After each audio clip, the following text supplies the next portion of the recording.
It is 2024, and there are people still arguing online that you don't need a braze using nitrogen. I do not understand this. This is something that was being taught in tech schools 25 years ago when I got started.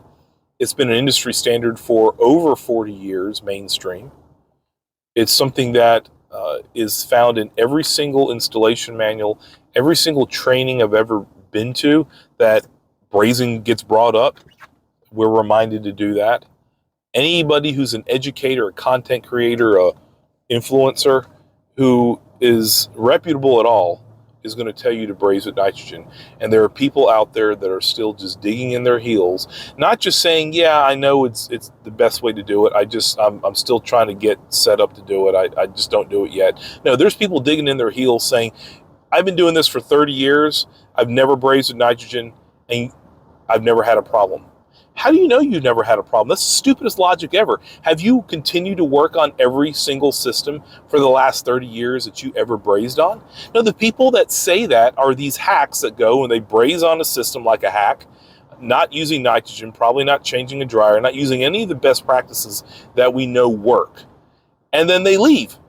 And that system may break down 5 years, 5 months, 5 days from that time, but they don't return any phone calls. They're not going back servicing it. I know I've been on service calls where other people have not brazed using nitrogen, and I've had to change out dryers, and I've seen early failures of compressors, and I've seen stopped up TXVs.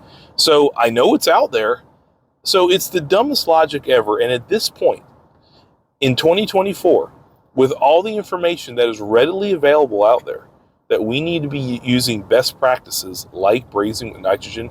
If you refuse to do so, just get out of this industry. Just do us all a favor. I'm just so sick and tired of seeing people online that refuse to do better work. We're not asking you to do something extra. We're not asking you to spend more money on your job, to spend more time.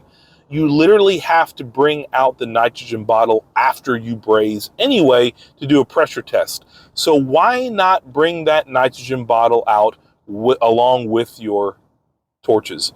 We're not asking you to do something that you're not capable of doing. Let me know what your experiences have been brazing with nitrogen, not brazing with nitrogen, how you incorporate that, the challenges you have to incorporate it. Let's help each other. If you've got challenges incorporating brazing with nitrogen, let's talk about it. As long as you want to braze with nitrogen, we can figure the rest out. It's just work, man. We'll figure it out. But let us help you. For now, thanks for watching. Work safe.